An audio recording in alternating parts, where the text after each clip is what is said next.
پھر ہمیں حسد پیدا ہوتا ہے کسی کے پاس مال ہو. آج میں آپ کو دنیا کا امیر ترین ہونے کا ایک طریقہ بتانے لگا ہوں. ہونا چاہتے ہو؟ ہے نا کہ دنیا میں سب سے زیادہ امیر بن جائیں. بتاؤں؟ میدان میں بیٹھا ہوں نا, میڈیا بھی ہے, میں میڈیا بھی دیکھ رہا ہے نا, مجھے نبی سے لے کر دے رہا ہوں, نبی صلی اللہ علیہ وسلم سے. رسول اللہ صلی اللہ علیہ وسلم جب صبح جاگتے ہیں سب سے پہلے کیا پڑھتے ہیں؟ الحمدللہ الذی احیانا بعد ما اماتنا والیہ نشور.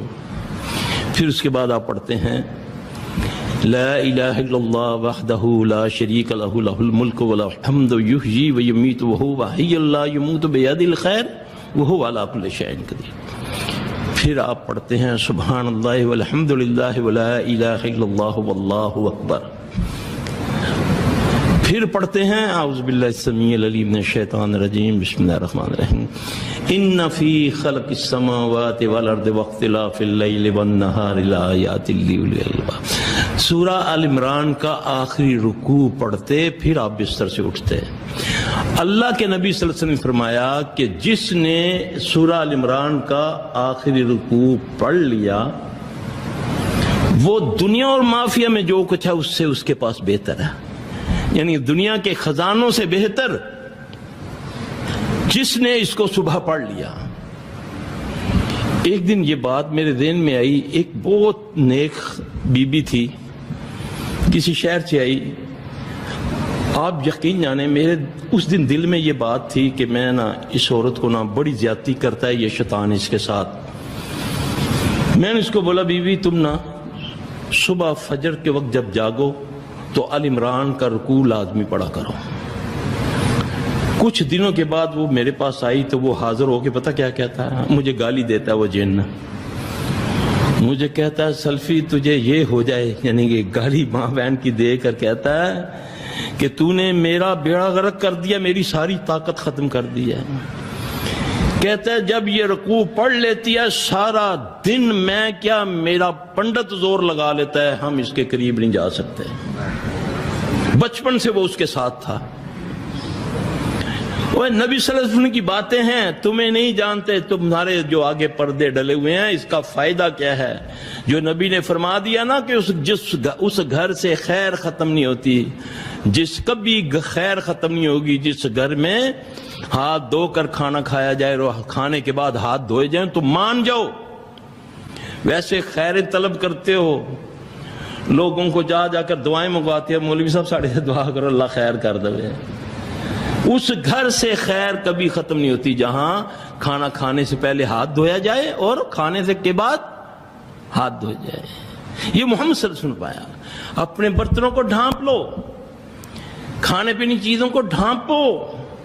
ہمارے سالوں سال الماریوں میں سجے ہوئے برتن, کوئی مہمان آ گیا, بی بی نے دوپٹہ پکڑا, پلو سے صاف کیا مہمان کے آگے, نہ دھویا نہیں, صاف ہے, الٹے رکھے ہوئے ایسی سالوں سال.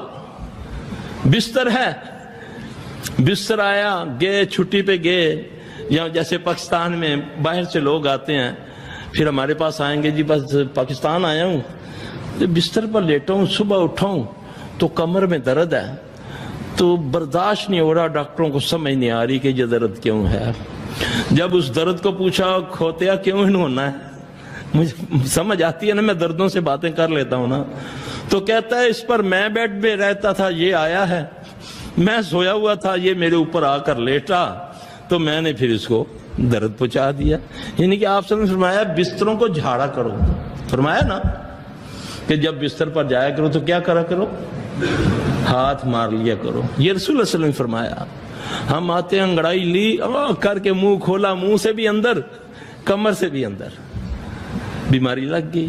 محمد صلی اللہ علیہ وسلم کے طریقے ہیں, یہ تمہیں بچانے کے لیے آئے ہیں, بچانے کے لیے رسول اللہ صلی اللہ علیہ وسلم آئے ہیں. آؤ فالو کرو اس کو, تمہاری ساری مصیبتیں دور ہو جائیں گی. امیر ہونا چاہتے ہو, آل عمران کا آخری رکوع پڑھ لیا کرو صبح فجر کے وقت. پھر دیکھو اس کے فائدے کیا ہیں. جب آپ نے فرمایا کہ جو دنیا میں ہے دنیا میں جو اس کے اندر جو کچھ ہے اس سے بہتر ہے جس نے اس رکوع کو پڑھ لیا. وہ فائدے کیا ہیں کہ جنات شیاطین تمہاری یہ ہوا سے بھاگیں گے, تمہاری خوشبو سے بھاگیں گے. ویسے بھگا کے دکھاؤ نا. لوگ کہتے ہیں نا جی گھر میں سورہ بقرہ پڑھی جائے, حق ہے, اللہ کے نبی نے فرمایا جس گھر میں سورہ بقرہ پڑھی جاتی ہے وہاں شیاطین کا دخول نہیں ہوتا.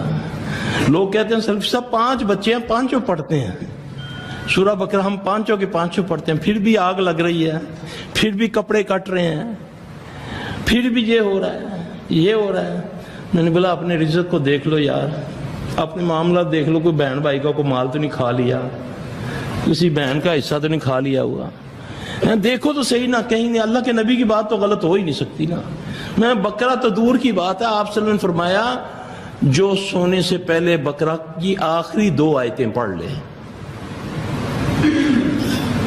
تو شیاطین سے وہ علاقہ ہی محفوظ ہو جاتا ہے. تو میرے بھائی یہ ساری چیزیں بتانے کا مقصد یہ ہے کہ آؤ سنتوں کے اوپر آ جاؤ.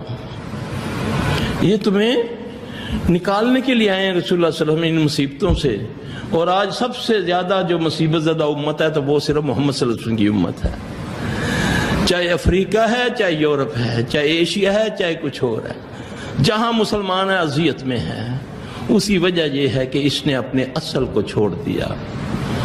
اللہ تعالیٰ مجھے اور آپ کو عمل کی توفیق عطا فرمائے. اللہ کے دین کے ساتھ نہ کرو. واللہ قرآن سورہ مدثر میں اللہ کہتا ہے ایسے لوگوں کی کوئی شفاعت بھی کرے گا. شفاعت کس نے کرنی ہے؟ سب سے بڑی, سب سے پہلے بڑی شفاعت کرنی محمد صلی اللہ علیہ وسلم نے. یہاں اللہ فرماتا ہے جو دین کی باتوں کا مذاق اڑاتے ہیں, کوئی شفاعت کرنے والا بھی شفاعت کرے اس کے کام نہیں آئے گی. شعار اسلام کا مذاق اڑاتے ہو, جہاں تمہارا دل کرتا ہے اللہ ہمیں معاف کرے. اللہ تعالیٰ بھائی میرے بھائی اللہ آپ کو صحت دے. بس آپ نے کثرت سے پڑھنا لا الہ الا انت سبحانک. کوئی ٹھنڈا گرم نہیں ہے, ہر اللہ کا ذکر رحمت, لیکن مسنون ہونا چاہیے. کل انشاءاللہ کتنے بجے تک آؤ؟ کل صبح آپ آئیں گے نا, وہ بچے کام کریں گے آپ کا. پھر آپ 9 بجے آئیں گے نا تو آپ کو 10:30 تک آپ فارغ کر دیں گے, پھر آپ مسجد میں آ جائیے گا گھر سے ہو کے, ٹھیک ہے نا. پھر گھر چلے جائیے گا. پھر اللہ آپ کو شفا دے جی. لا باس طہورن انشاءاللہ. میرا نواسا ہے ہاسپٹل میں. جی بھائی, بڑے اچھے سے بیمار ہو رہا تھا, اللہ سے شفا دے. یہ اشتیاق کرو, وینٹیلیٹر پہ ڈالا ہوا ہے, اس کو بیٹی میری آئی نہیں ہے, میں دیکھتا ہوں جی, وہاں پہ دیکھتا ہوں انشاءاللہ تعالیٰ. شیخ صاحب بیٹی 8ویں مہینے میں فوت ہو گئی 4-5 ماہ پہلے. اچھا, تو میں آپ کے درس سنتا رہتا تھا. اللہ مجید. میں نے پھر اس طرف کیا الحمدللہ. پہلے بینک کی نوکری کرتا تھا, ہماری ٹرین کو چھوڑ دی. اچھا, اللہ پاک آپ کو بہت برکت دے, اللہ بہت برکت دے. میرے بھائی جو اللہ سے ڈر گیا, اللہ قرآن میں کہتا ہے وَمَن يَتَّقِ اللَّهَ يَجْعَل لَّهُ مَخْرَجًا. جو مجھ سے ڈر گیا میں اس کو ایسی جگہ سے رزق عطا کروں گا جو تیرے گمان. اللہ کہہ رہا ہے یار, بس اللہ تعالیٰ اپنی رحمت کرے, اپنے گناہوں کی معافی مانگ کرے. نماز کو ذریعہ بناؤ. اللہ کی قسم مسلمانوں نے نماز کو چھوڑ دیا, اللہ نے ان کو چھوڑ دیا. اللہ سے تعلق ہوتا ہے صرف نماز کے ساتھ. اللہ مدد کرتا ہے صرف نماز کے ساتھ. اللہ مدد کرتا ہے صبر کے ساتھ. اللہ خود کہتے ہیں وَاسْتَعِينُوا بِالصَّبْرِ وَالصَّلَاةِ, یہی کہتے ہیں نا. پہلے یہ آیت پوری سمجھو, کبھی اس پر پورے ہم غور کر لیں نا کہیں. اعوذ باللہ من الشیطان الرجیم وَاذْكُرُونِي أَذْكُرُكُمْ. غور سے تم میرا ذکر کرو. کس کو بولا؟ ہر جن و انس کو. تم میرا ذکر کرو, میں تمہارا ذکر. کون ذکر کرے گا؟ جب ذکر کرنے والا بھول سکتا ہے پھر تمہیں بھولے گا؟ وہ نہیں بھولتا, اس کے سامنے تو ایک ایک ذرہ بھی ہے, مگر سمجھانے کے لیے, کیونکہ میری ناقص عقل ہے نا, مجھے سمجھانے کے لیے وَاذْكُرُونِي أَذْكُرُكُمْ وَاشْكُرُونِي وَلَا تَكْفُرُونِ. ہر حال میں شکر کرو. نہ شکری کرو گے تو کفر کرو گے, اور کفر سے بندہ کافر ہو جاتا ہے. نہ شکری, ہر حال میں شکر. اے اللہ تیرا شکر. اللہ تو کسی کی طاقت سے زیادہ بوجھ نہیں ڈالتا ہے نا. ضرور میں گناہ گار ہوں, اللہ میں گناہ گار ہوں, مجھے معاف کر دے. واللہ ایک دم راضی ہو جاتا ہے جی. ہم لگ جاتے ہیں دوسروں کے پیچھے، اور لگانے والے بھی بدبخت وہ ہے جن کو تم مسیحا سمجھتے ہو. ایسا آپ لگاؤ جی ذرا بابا جی وہ تیرے پنیویں کیتا ہے جادو، چلو جی پنیواں دشمن ہو گیا، نال پنیویں دی ماں بھی دشمن ہو گئی، یہ تیرے پڑھاؤ کیتا وے. اور خبیثو جھوٹ بول کر صلح کرانی ثواب ہے، جھوٹ بول کر، ویسے جھوٹ بولو تو لعنت ہے اللہ کی، اور صلح کرانے میں جھوٹ بولو تمہیں ثواب ہوگا. اور تم جھوٹ بول کے خاندانوں کو تباہ کر دیتے ہو. نہیں جی نہیں، جن نے کیا ہے، یہ تہاڈی ماسی نے کیتا ہے، وہ اس خبیث کا بچہ، شیطان کا بچہ، یہ حرام زادہ جو ہے، تم اس پہ اعتبار کرتے ہو. نہیں جی اس آخیا جاؤ فلاں جگہ تو کو تویز حسن اساں تکیا جی صدوق کھولیا، اس تویز جو اس دسیا، یہ غیب جانتے. یہ اسی حرام زادے نے سب کچھ کیا ہوا ہے. اگر غیب جانتے ہوتے تو پھر تو سلیمان علیہ السلام تو کب کے فوت ہو گئے ہوئے تھے، آسا کے ساتھ ٹیک لگائے اور جن کرتے رہے، بیت المقدس بناتے رہے نا، پتہ چلا ان کو. اس سے بڑی میں کیا دلیل دوں تمہیں یار. غیب صرف میرے رب کو ہے، جس کو نبی پر آتی ہے وہی پھر پتہ چلتا ہے. تو جو تمہیں کوئی جادوگر ہوتا ہے، کوئی شعبدے باز ہوتا ہے، یا کوئی کاہن ہوتا ہے، کاہن جو ہوتے ہیں یہ جنات کے ساتھ، ان سے پوچھ لیتے ہیں. بات کہتے ہیں نا، میں راتی تک کیا تو یہ کرنا پیا سا ہے نا، یہیں کیتا ہی نا، وہ کیتا ہے، اس نے بتایا اس کے شیطان نے، کیونکہ وہ اس کے ساتھ ہے.